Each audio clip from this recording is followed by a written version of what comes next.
El teatro se sumió en un silencio sepulcral. El bedel, un hombre anónimo de turno nocturno, fue retado por los músicos a tocar el piano de cola. Era una broma. Pero cuando sus manos, callosas de fregar suelos, tocaron la primera nota, la sala entera enmudeció. Lo que interpretó fue tan sublime que el CEO, conocido por su frialdad, rompió a llorar frente a todos. El bedel, un hombre viudo y silencioso, había pasado años limpiando el Gran Teatro de Madrid sin que nadie reparara en él. Su hija de 8 años era su universo, pero lo que nadie veía era que aquel hombre escondía un talento tan extraordinario que, de conocerse, podría cambiar su vida para siempre. La gala benéfica de aquella noche iba a obligarlo a revelar su mayor secreto. Mateo había aprendido a hacerse invisible. Cada noche, cuando las luces del Gran Teatro de Madrid se apagaban y los últimos ecos de los aplausos se desvanecían, él aparecía. Su uniforme gris, su carrito de limpieza, su forma meticulosa de pasar la mopa por los pasillos de terciopelo. Llevaba 4 años en ese turno. 4 años barriendo las mismas baldosas, vaciando las mismas papeleras, ignorando las mismas miradas que lo atravesaban como si fuera parte del mobiliario. Nadie se preguntaba quién era. Para la élite que abarrotaba los palcos, él era solo el bedel. Pero Mateo no siempre había sido invisible.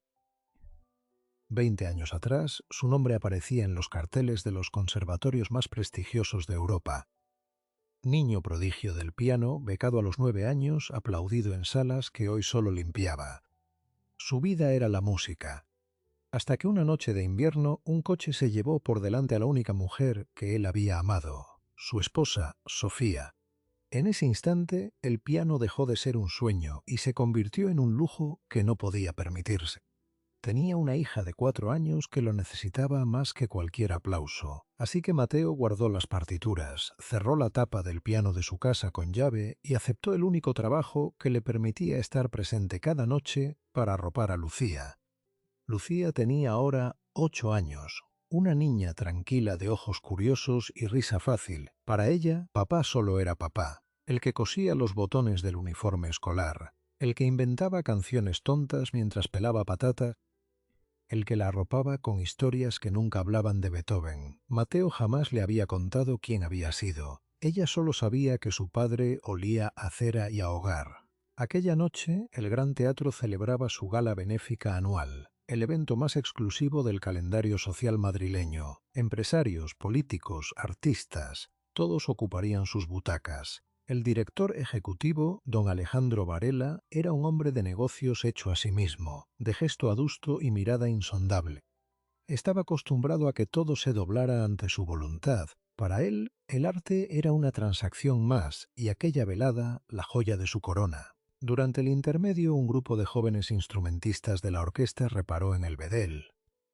Aburridos y buscando un blanco fácil, lo habían visto merodear cerca del piano de cola. Decidieron gastarle una broma. El violinista lo señaló con una sonrisa condescendiente. «Oye, tú, el de la escoba. ¿Te atreves a tocar algo? Seguro que suenas mejor que fregando suelos». Las carcajadas del grupo resonaron en el vestíbulo. Mateo negó con la cabeza, incómodo. Buscó refugio en su carrito, balbuceó una excusa. Pero los músicos le cerraron el paso, elevando la apuesta con cada risotada. «Vamos, no seas tímido. Solo una nota». La presión fue mutando su resistencia en una inevitable rendición. Con el rostro pálido y el pulso acelerado, asintió y caminó hacia el escenario vacío. Algunos invitados empezaron a mirar. Don Alejandro, desde la puerta de su palco, frunció el ceño al ver al personal de limpieza sentarse ante el Steinway de más de 100.000 euros. Mateo se acomodó en la banqueta. Sintió la madera bajo sus dedos. El olor a barniz y cuerdas metálicas lo transportó a otra vida. Cerró los ojos. El violinista soltó una última risita. Y entonces Mateo tocó la primera nota. La primera nota flotó en el silencio, nítida como una pregunta lanzada al vacío. Los músicos que segundos antes se reían quedaron congelados, con las sonrisas aún colgando de sus rostros, como si el cerebro no pudiera procesar lo que los oídos ya estaban escuchando. Aquello no era un simple acorde. Era la balada número 1 de Chopin, una pieza de una complejidad endiablada que exigía manos con décadas de entrenamiento. y allí estaba aquel bedel, con su uniforme gris y las mangas ligeramente desgastadas, desgranándola como si hablara con Dios. El violinista que había iniciado la broma dio un paso atrás. Su rostro pasó de la burla al desconcierto, y del desconcierto a una pálida expresión de vértigo. Intentó musitar algo a su compañero, pero las palabras se le atragantaron. Aquel hombre anónimo no tocaba el piano, se fundía con él. Cada nota era un latido, cada pausa un suspiro contenido. Los murmullos del vestíbulo se extinguieron. Los invitados que regresaban del intermedio se detenían en las puertas del patio de butacas, atrapados en una burbuja de incredulidad. Mateo ya no estaba en el Gran Teatro de Madrid. Sus dedos se movían con la memoria de quien ha recorrido ese teclado en las salas más exigentes de Europa, con la memoria de un niño que, a los 7 años, reproducía sonatas de oído antes de aprender a leer partituras. Sus padres, trabajadores humildes de un barrio obrero, descubrieron su don por accidente, cuando el pequeño se sentó frente a un viejo piano vertical en casa de su abuela y tocó el himno de la alegría sin haber recibido una sola clase. A los 9 años ganó el concurso nacional de jóvenes intérpretes. A los 12 era becado por una fundación privada. A los 15 dio su primer concierto con orquesta. El nombre de Mateo Izquierdo resonaba en los corrillos musicales como la gran promesa del piano español del nuevo siglo. Pero la vida, que a veces escribe sus propias partituras, le tenía reservado un golpe atroz. Una noche de enero, Sofía, su compañera desde la adolescencia y madre de su hija, salió a comprar leche para la niña y ya no regresó. Un conductor ebrio se saltó un semáforo y la mató en el acto. Mateo se derrumbó. La música, que para él era oxígeno, empezó a oler a funeral. No podía sentarse al piano sin ver sus manos entrelazadas sobre las teclas. No podía interpretar una pieza romántica sin imaginar la nuca de ella, inclinada sobre el hombro de él, susurrándole al oído lo orgullosa que estaba. Y entonces miró a su hija. Lucía, con 4 años y un lazo desigual en el pelo que él mismo le había hecho torpemente esa mañana. Comprendió que el genio que llevaba dentro era incompatible con la estabilidad que ella necesitaba. Las giras, los conservatorios, las competiciones internacionales. Nada de eso abrazaría a Lucía por las noches cuando tuviera fiebre. Nada de eso le enseñaría a montar en bicicleta o le leería cuentos hasta que se durmiera. Así que una mañana de marzo, Mateo cerró la tapa del piano de cola de su casa, echó la llave y tiró la cadena de la música. Aceptó el trabajo de bedel nocturno en el Gran Teatro, el único horario que le permitía llevar a Lucía al colegio, recogerla, cenar con ella y arroparla. Durante 4 años barrió el escenario donde antes había soñado con tocar. Y nadie, absolutamente nadie, sospechó jamás la verdad. Pero aquella noche, la broma cruel de unos desconocidos había resquebrajado el muro de silencio que Mateo había construido con tanto esmero. Mientras la balada avanzaba hacia su clímax tormentoso, el bedel abrió los ojos un instante y vio a su hija, Luisa, asomada entre los pliegues del telón lateral. La niña lo miraba con los ojos como platos, sin entender por qué su papá estaba allí sentado ni por qué de sus dedos salía aquella belleza tan inabarcable. Mateo sintió un nudo en la garganta. Aquella niña nunca le había oído tocar, y en ese preciso momento supo que ya no podría seguir mintiéndole. En el palco principal, don Alejandro Varela dejó caer la copa de champán sin darse cuenta. El líquido se derramó sobre el mármol, pero él no apartaba la vista del escenario. Aquel directivo, acostumbrado a negociar millones y a medir cada gesto como una inversión, sintió como algo se resquebrajaba en su interior. La pieza que estaba sonando era la misma que su madre, fallecida 10 años atrás, ponía cada noche en un viejo tocadiscos de aguja, la banda sonora de su infancia, interpretada ahora por un hombre al que él jamás había mirado 2 veces. Las lágrimas empezaron a rodar por sus mejillas sin pedir permiso. Cuando la última nota se desvaneció en el aire denso del teatro, el silencio fue absoluto durante 3 segundos eternos, y luego el estruendo. El aplauso no fue un aplauso, fue una tormenta. El público, puesto en pie, rugía. Los músicos de la orquesta, aquellos que se habían burlado, algunos con la cabeza gacha, incapaces de sostener la mirada del bedel.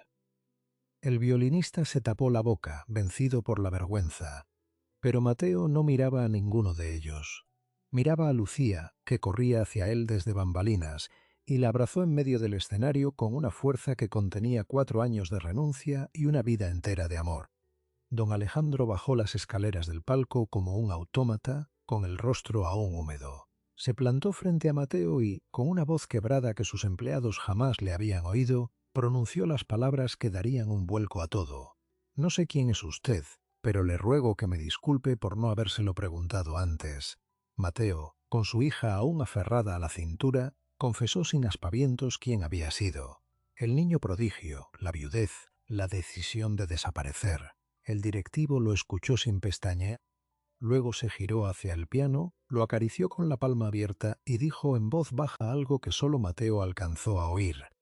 «Este teatro tiene una deuda con la música, y esta noche se va a saldar». Le ofreció, delante de todos, una beca completa para retomar sus estudios en el Real Conservatorio Superior de Música y un contrato inmediato como pianista residente de la institución.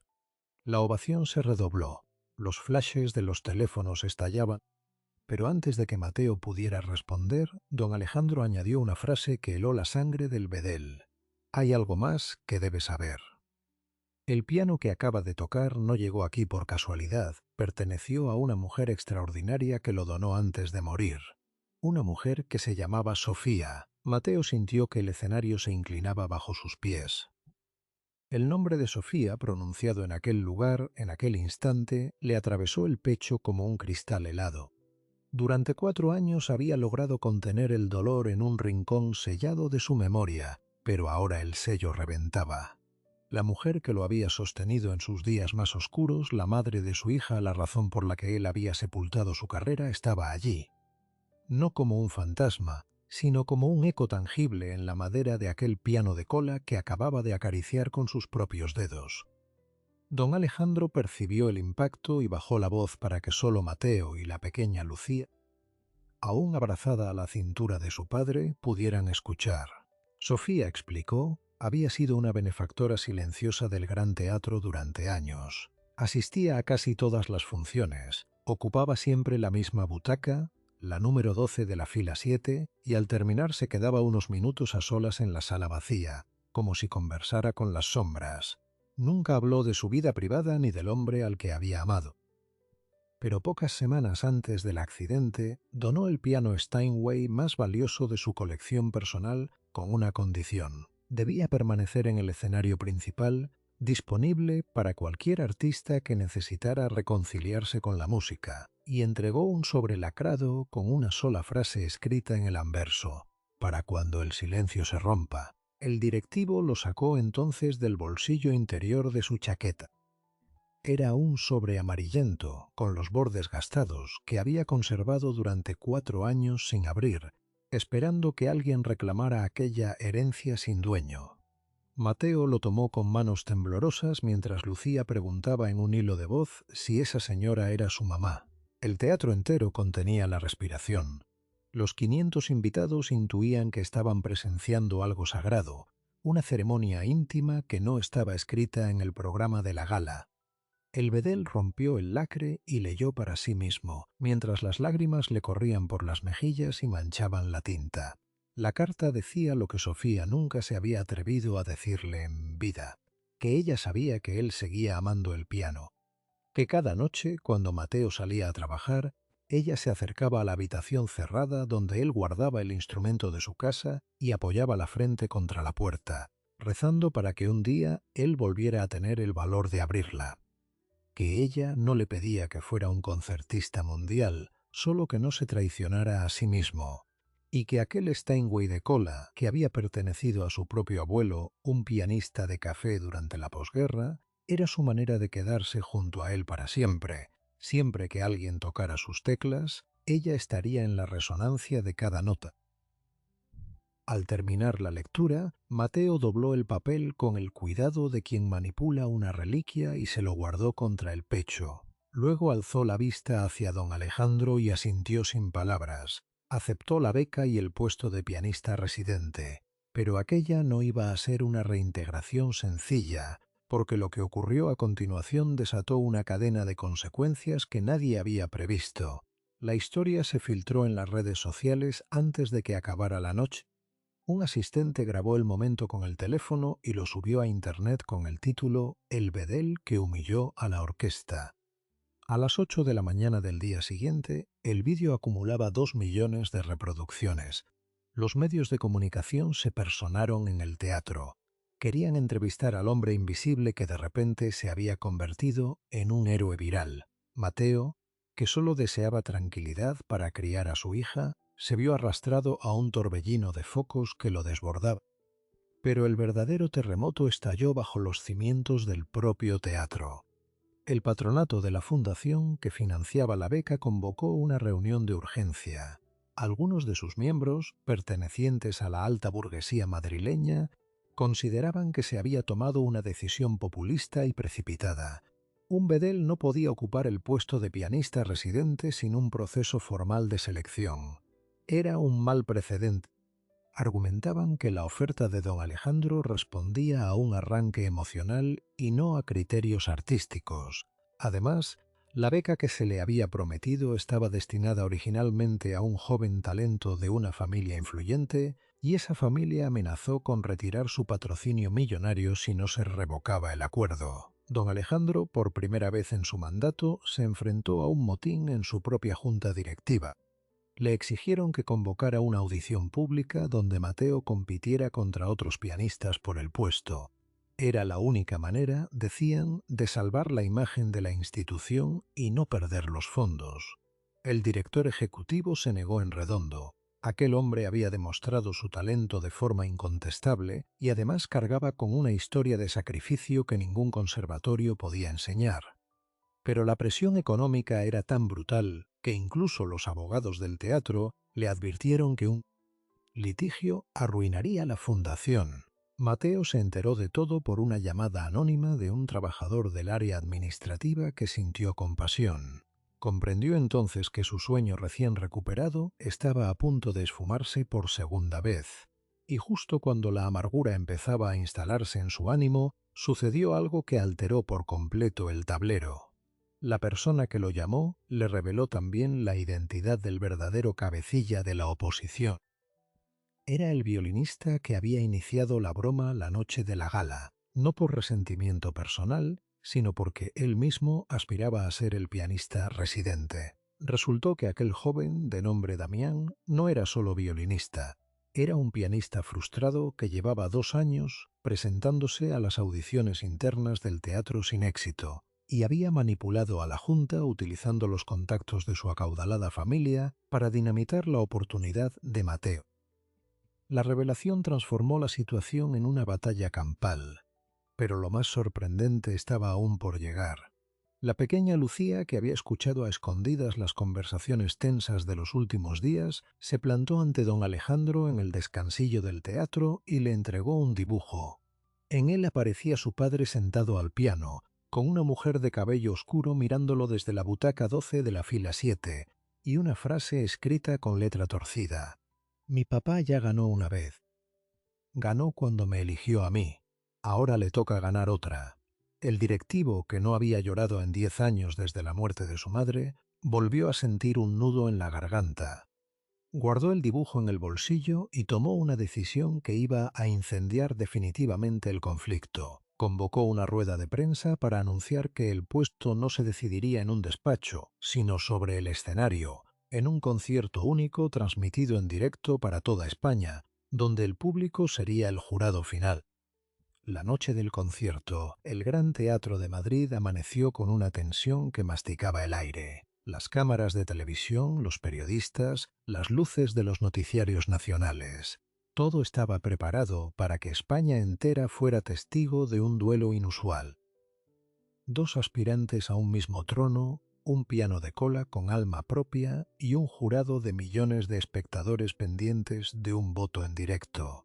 Damián llegó 3 horas antes. Enfundado en un traje impecable, se encerró en uno de los camerinos y repasó su repertorio durante 2 horas, una pieza endiablada de Liszt y una variación de Rachmaninoff. Había apostado por la pirotecnia, por el músculo. Quería demostrar que el puesto merecía la técnica más deslumbrante y no un melodrama lacrimógeno. Su familia, sentada en el palco de honor, lo observaba con una mezcla de orgullo y arrogancia. Mateo llegó acompañado de Lucía. Llevaba el mismo uniforme gris de Bedel, aunque don Alejandro le había ofrecido un traje de etiqueta. «Si voy a ganar», dijo Mateo, «quiero que me reconozcan tal como me subestimaron». La niña, que aquella noche estrenaba un vestido azul comprado horas antes, se sentó en la primera fila junto al CEO. Don Alejandro le apretó la mano en silencio. Sorteado el orden, Damian abrió la velada. Fue un huracán. Sus dedos volaron sobre el teclado con la fiereza de un virtuoso que lleva años entrenando 12 horas diarias. Los octavos trémolos de Liszt retumbaron en las columnas de mármol. El público, electrizado, rompió a aplaudir antes de que se extinguiera el último acorde. Damian saludó con una reverencia teatral y dedicó a Mateo una sonrisa que era casi un epitafio. El listón quedaba altísimo. Entonces Mateo se acercó al piano. El mismo Steinway que había pertenecido al abuelo de Sofía. Antes de sentarse, posó la palma sobre la madera y cerró los ojos, como si rezara. Miles de espectadores en sus casas vieron cómo aquel hombre sin aspecto de artista se despojaba de toda coraza, y cuando sus dedos empezaron a moverse, no hubo fuegos artificiales. Hubo confesión. Interpretó una pieza que nadie en la sala conocía porque jamás había sido publicada. Una composición propia, escrita 20 años atrás, la noche en que le pidió a Sofía que se casara con él. Una melodía que ella había tarareado en secreto durante toda su vida juntos y que ahora, por primera vez, sonaba en el mismo escenario que la vio partir. El contraste fue demoledor. La exhibición de Damian había sido una proeza atlética. La de Mateo era una carta de amor. Las notas flotaban sin prisa, como si fueran palabras, y el silencio entre ellas pesaba tanto como las teclas pulsadas. El teatro, que apenas unos minutos antes era un clamor, se convirtió en un templo. Los cámaras bajaron las lentes, sobrecogidos. La audiencia online dejó de enviar mensajes en el chat. Solo había música y había memoria. Cuando Mateo levantó las manos del teclado, permaneció unos segundos con los ojos cerrados. El llanto de Lucía fue el primer sonido que rompió la quietud. La niña se levantó de su butaca y corrió hacia el escenario, y Mateo la recibió en sus brazos. El teatro entero se puso en pie antes incluso de que la organización habilitara la votación popular. El veredicto, minutos después, fue abrumador, 87% de los votos para el Bedel. Damian, desde el lateral del escenario, observaba la escena con la garganta seca, pero lo inesperado no fue la derrota, sino lo que hizo a continuación. Se quitó la chaqueta, se acercó a Mateo y le tendió la mano. «Me burlé de ti», dijo, con la voz quebrada, «porque me daba miedo que alguien como tú me recordara lo que yo nunca podré ser». Y añadió, en voz más baja, que aquella pieza inédita que Mateo había tocado era la misma que su propia madre, ya fallecida, había escuchado tararear una tarde en un parque a una mujer sentada en un banco con una niña pequeña. Esa mujer era Sofía. Aquella melodía había viajado de boca en boca sin que nadie supiera su origen. Aquella revelación recorrió la sala como un escalofrío. La música había unido a dos adversarios a través del recuerdo de dos mujeres que ya no estaban. Don Alejandro, micrófono en mano, anunció la creación de la Beca Sofía, destinada a padres y madres que hubieran postergado sus vocaciones por cuidar de sus hijos. Mateo, a partir de esa noche, sería el primer beneficiario y el mentor de los siguientes, pero el detalle que nadie esperaba estaba escondido dentro del propio piano. Al abrir la tapa del teclado para agradecer con otra pieza breve, Mateo encontró, enganchado en el atril interior, un pequeño relicario de plata que no había visto antes. Lo abrió con dedos temblorosos. Dentro había una fotografía en miniatura de él, 20 años más joven, sentado al piano de su casa, y una nota minúscula de puño y letra de Sofía. «Esa noche, cuando toques para el mundo, yo estaré en la 7ª fila, butaca 12. Siempre». Los focos iluminaron aquel asiento vacío, y por un instante todos los presentes juraron haber sentido una presencia tibia y un perfume antiguo flotando en el aire. Lucía señaló la butaca y dijo en voz alta lo que muchos pensaron: «Mamá ha venido». El teatro estalló en una ovación que no parecía tener final. La vida de Mateo, igual que aquella melodía escondida durante 2 décadas, por fin empezaba de nuevo. Mateo no volvió a ponerse el uniforme gris, pero tampoco se olvidó de lo que significaba. Cada mañana, antes de sentarse al piano de cola que Sofía había donado, pasaba por el cuarto de limpieza y saludaba a los bedeles del turno diurno. Recordaba sus nombres, les preguntaba por sus hijos. Ellos lo miraban con un orgullo secreto, como si pisar aquel escenario fuera un triunfo común.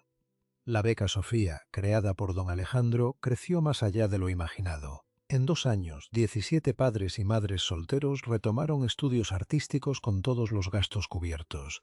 Damián cumplió su palabra y se inscribió como alumno de Mateo, decidido a aprender no solo técnica, sino humanidad. Y Lucía, la niña del dibujo torcido, empezó a tomar clases de piano con la misma maestra que había enseñado a su padre 40 años atrás. Pero el eco más profundo fue invisible.